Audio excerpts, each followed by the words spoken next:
From School to School starts the topic of what is a teacher. We'll be having many guests sharing their experiences, why they became teachers, and I hope you have some fun. This is Manuela Coelho, and I'm very glad to find you here today.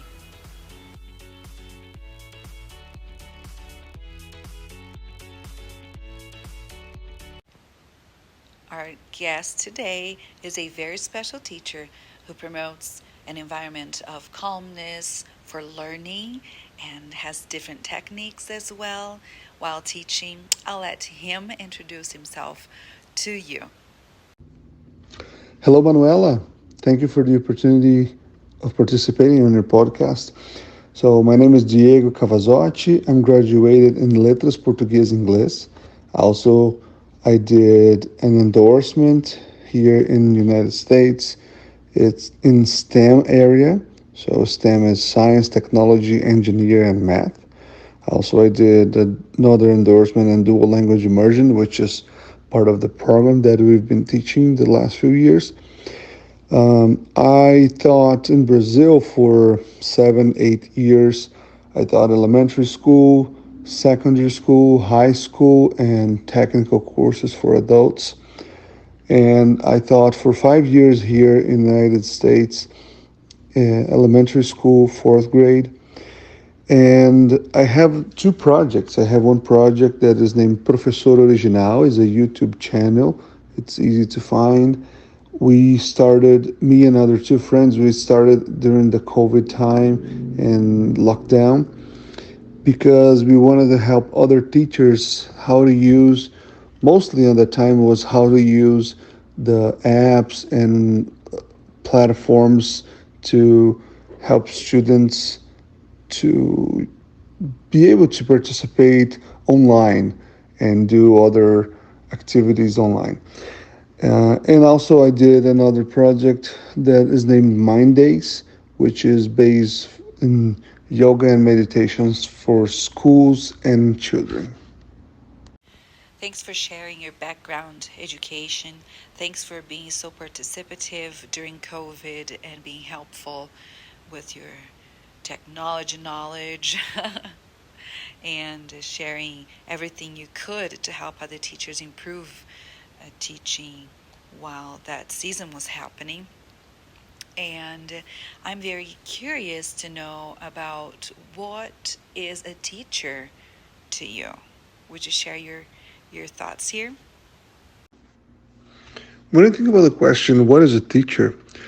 There's a lot of different perspectives. So, my idea of being a teacher, and that's the reason that I decided to become a teacher, is that I feel that my role as a teacher is not only teach content, is not only pass on the content from the books, but show them some specific things that maybe they won't find in a different place or they won't find in the book. So I feel like showing affection is one of the most important things for, in my opinion, when you're in a class. And showing affection is not just being personal or too close. It's just show them that you care. It's show them that if they need your help, you're going to be there. It's not that kind of teacher that you're afraid of asking or making mistakes. And you know, if you make mistake, that teacher is going to be there to help you. So I think that's the first thing that guide me as a teacher. And also, I always tell my students, if it's not fun, I don't want to get back tomorrow, because learning like in a safe and fun environment show them, like there's a lot of researches that show that helps your brain to understand better, to be more comfortable, to keep and engage in the process of learning. So I feel that if we are not there for them, they're not going to be there for us. And when you are a teacher, you have to understand the balance. You have to understand what is the most important thing to do when you're in a class. And I feel also that one of the most important things is help them to think by themselves. So when you're a teacher, as I said, I never thought, as a student and as a teacher, I never thought in a way that would be just, okay, that's something, take it and just digest, and that's what I want you to learn or you have to learn. But no, is more like, okay, that's something, like taste it, and now from now on, that's your part of the knowledge, and you do different things maybe. So you get something new from me, and you can create new things from that. Also, I feel like showing affection means that you're not their father or their friend, but you can be their friend. You can be someone that is going to help them feel loved and safe. But you have this important role in their formation. You have this important role that's going to help them to maybe guide themselves to the future. But you just need to balance and show them that you're always there. Even when you're not their teacher anymore, they can get back to you and ask you questions and have someone that's going to be like a role model to their lives. And they always felt like, since from elementary to adults, they always look for a role model in their lives. Wow, profound and important and so unique. I believe that this question I've been asking many other teachers will differ completely, since we're one of a kind, and I appreciate that you show yourself as a caring teacher, a fun teacher, someone who's willing to help kids uh, develop and cope with life skills out of the school. That is such a great thing. What would you say a little bit more about how you became a teacher? Can you share that story with us? Becoming a teacher was interesting because my parents always said that I should go for a career that would have opportunity to communicate. So on my high school years, I think mostly in the last two, I had great teachers that made me decide going in through this area. So I always loved books and I always loved reading. When I was younger, I used to read a lot, and I felt maybe I'm going to this path like letras and it's languages because I loved literature. So I started to study in this area mostly because of literature, and I loved during my degree to learn more about and different perspectives, interpretations, and other stuff. But when you go to the market, mostly in Brazil, like when you have this possibility of working in Portuguese and English, as I did my double license, I could see that people need a lot of English teachers. So I I was going through this area. I taught Portuguese for high school, but mostly was English for elementary, secondary, and high school. So during those years, I could learn and get more into this area and get in love with the language. So I feel that becoming a teacher on these areas, after all, was something kind of natural for me. So, but when I started, I always thought about teaching older kids. So, secondary school, high school, and never thought about elementary. But when I moved here to the United States, I was I had the opportunity to teach fourth grade for 5 years, and that was amazing. So they are great kids, and they show like they're ready to learn, and you can help them to go to their next step and next level. So um, also, I had opportunity to change a little bit to a new area because teaching elementary was not what I studied for, but also when I was here, I had opportunity to teach them science, which was a great opportunity, and I fell so much in love for science. So, and also I did an endorsement on STEM, and that was so um, amazing, which I said to one of my colleagues at the college time, and I told him, I don't know if I want to go back to maybe Brazil or other place to teach, if I want to go back only to language area. He said, I never thought I would listen that from you because you were so crazy for literature. But yeah, so science is a great, important part of my life now. Life does take us places where we have never imagined to be at. And the love for literature you have, and all of a sudden becoming a science teacher, that has its spins and differences, grade level, and all of that. My question is, what is the theory behind your philosophy of education? When I think about the theory and the philosophy behind my education background, um, I don't know. I have a mind that's always everywhere, so I forget a lot about a lot of things. And so I know that I do a lot of stuff because I was influenced by someone or by something, by a book, by a theory, but sometimes it's not clear in my mind. So everything that I have about language is something that I've studied over the years.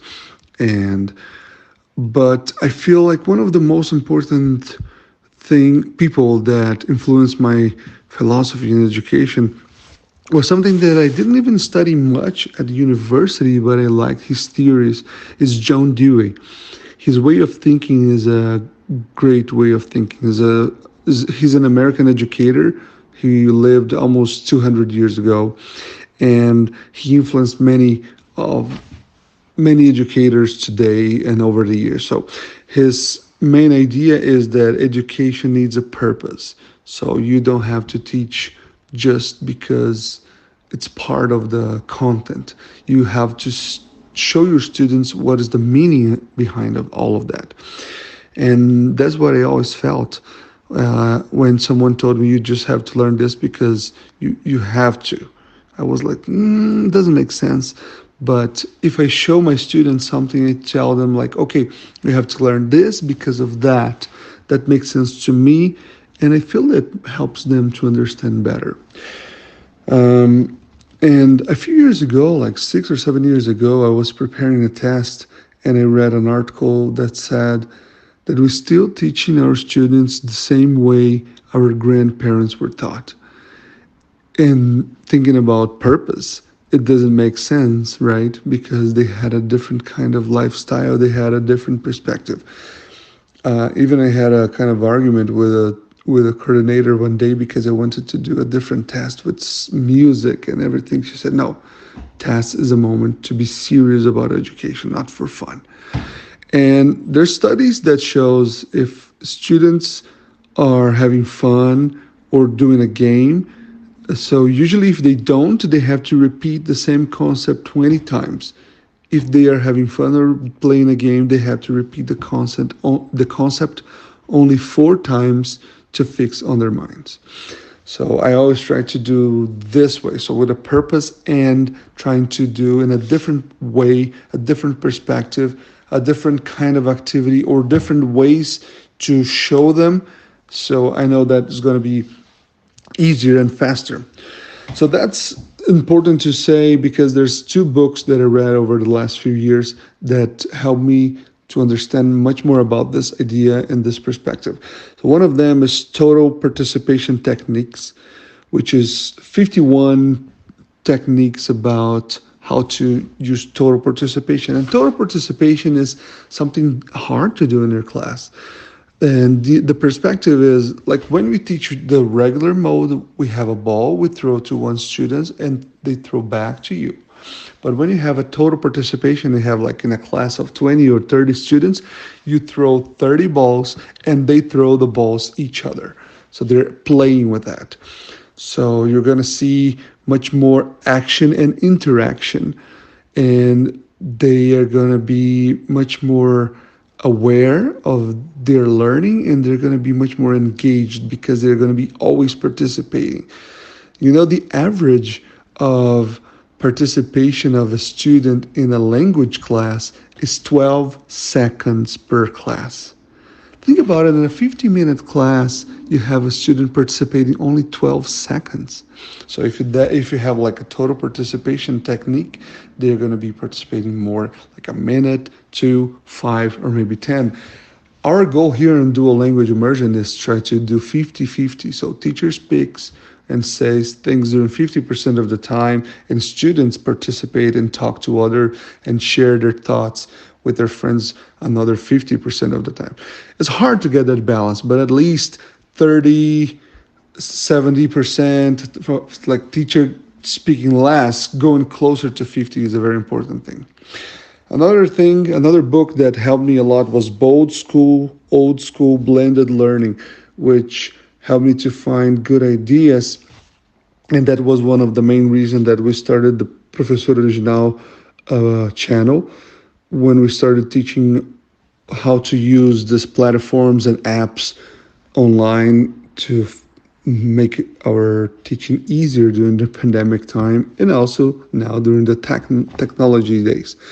So these two, and also like we kept doing on our YouTube channel, things like hands-on activities for Portuguese, science, math, that shows that is not hard to have more participation. So I feel like my theory and philosophy is everything needs a purpose, and you need to help your students to participate as much as they can.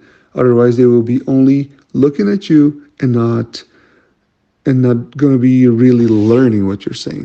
John Dewey, in fact, is a great philosopher and great specialist in education as well.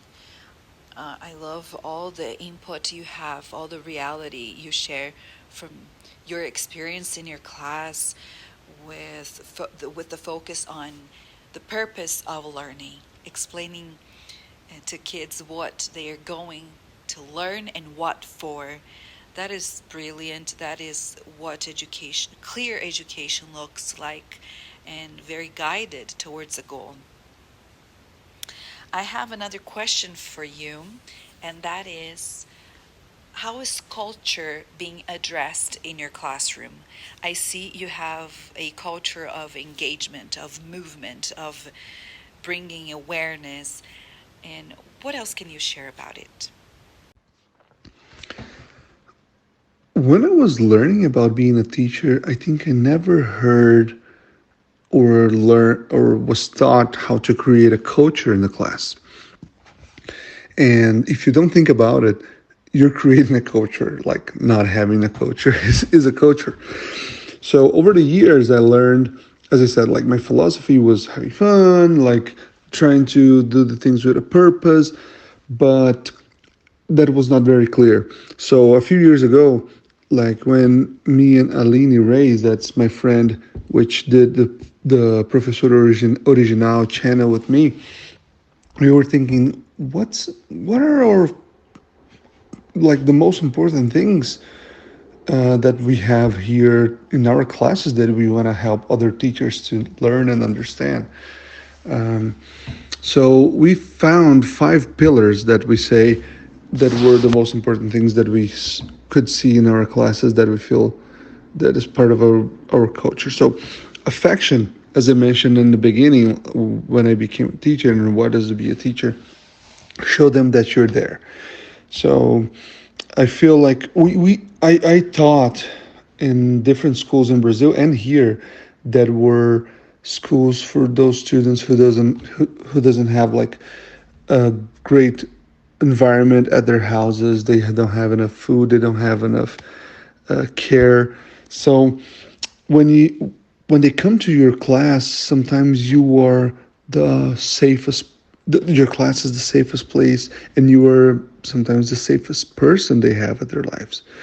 2 years ago, when that my year ended, I have so many students crying so much and hugging me. And my daughter said, "Dad, what's going on? Why are these kids crying so much? It's just the last day of school."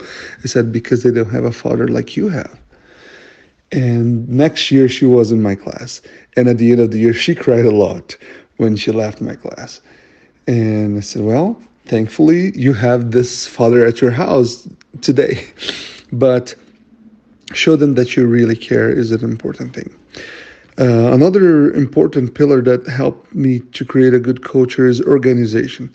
I I've never been like the most organized person, but when you organize your schedule, you organize your activities so they know what to expect, they know what to do after they finish one activity, they know where to go, they know exactly what is expected from them, is a form of respect their time and your time. So it shows them that you really care about them. So it's part of the affection. Another part is classroom management that I learned a lot about here. And I don't remember learning much about that in Brazil because classroom management in Brazil is like, hey, everybody, listen, quiet now. But here goes through this affection and organization, and you show them that they have rules, they have expectations, and they have to follow those rules or those expectations if they want to succeed. If you do like some agreements with the class if they want everything to goes well at the end of the day. Other two important things are first, like the content. So, you as a teacher, you have to be the specialist. You don't have to know everything, but sometimes you can say, I don't know exactly how to solve this problem, but we're going to figure out together. Or, I don't know this question, but I'm going to figure out and bring you the answer tomorrow. And that's fine. But you have to be the specialist for that moment, for that content that you're teaching. And now, with all these changes happening in the world, we have to be specialists in technology. So these five things help me create a culture because if you don't know how to use technology in your class, they know how to use and maybe they're going to use it in the wrong way. So you have to be on top of everything, at least, as I said, in your content and in your area. So affection, organization, classroom management, your content, and technology are the five most important things that help me to create a great and safe environment and a great culture in my classroom. Okay. Let's pause here. Educator, you who are listening to us right now, listen to this section again. Did you get the amount of information Diego shared with us just now about how to have a great culture? At first, he started saying when you don't have a culture, it is in fact having a culture of not having a culture, but he built it. He built it, and quickly reviewing here. First, the five pillars. One is affection. Two is organization. Three, classroom management. Three, the content, and five, technology. Listen to this again. With all that being said, Diego, what is the goal of education? My goal for education, since I started as a teacher, was not thinking about only what teach for my students on that moment in the class is help them for life. And I think I had times I remember saying for students saying, okay, you're going to learn this for your life, not only for the class. Because we need to help these people get ready for the next challenge they're going to have at their lives. And sometimes when I think about challenges we have at our lives and the way we learn, as I said, like uh, when I read that article that says that we teach our students the same way our grandparents were taught. And if 200 years ago you would see a car, they're totally different today. If you would see some other things, they're different. But a classroom is the same as it was 200 years ago. We just have maybe more gadgets like technology, but we're still using basically the same techniques. So I feel like we have to teach our students new skills because they're going to be facing different trials, they're going to be facing different problems at their lives. And I always tell them, like, get ready for life, not only for this test. I have two children, so I have a daughter that's 11 and I have a son that's 1 year and a half. And I can see now that a lot of things they are facing and they're going to face are totally different of what we had. So my goal for education is help my students and my children to think by themselves. And I feel that is the most important thing, that because I always tried that. And I had people that said, no, you can't do this. You should not do this. And that made me feel even more wild and say, no, who dare you to say what I can or not? So I try to show them agency, that they have opportunity to use their knowledge and everything they have on their hands to become a better person. So I feel that the most important thing today when my student comes to my class is after they leave, they'll be a better person. And I need to be a better person too. So maybe tomorrow they're going to come and challenge me, and I won't be able to solve some of the challenges they would come and bring to me, which is hard for us sometimes as a teacher. Think like some our students and our children are going to do different things, but we have to be ready for that. So the most important thing for education is show them that they don't have a limit, so they can do whatever they want. And yeah, that's what I always try to do as a teacher and as a parent, and help my students in my class. Educator listening to us right now, does anything resonate with you? What he just said is the golden key of education. Diego just shared with us that the purpose, the goal of education is to help kids for life. How does that sound to you? Does that sound achievable? Do you work towards that goal at all? He also mentioned that education should evolve with age. We can use strategies that we used in the past, but we have to develop new strategies, be proficient for the new. And this is what will build our education system in a more profound and intentional way. I love that. Well, I hope you had a great time listening to From School to School podcast today. Remember, you are an educator, and I believe in you. See you next time. Oh, one more thing. It's the legal language. This podcast is presented solely for educational and entertainment purposes. It is not intended as a substitute for the advice of a physician, professional coach, psychotherapist, or other qualified professionals.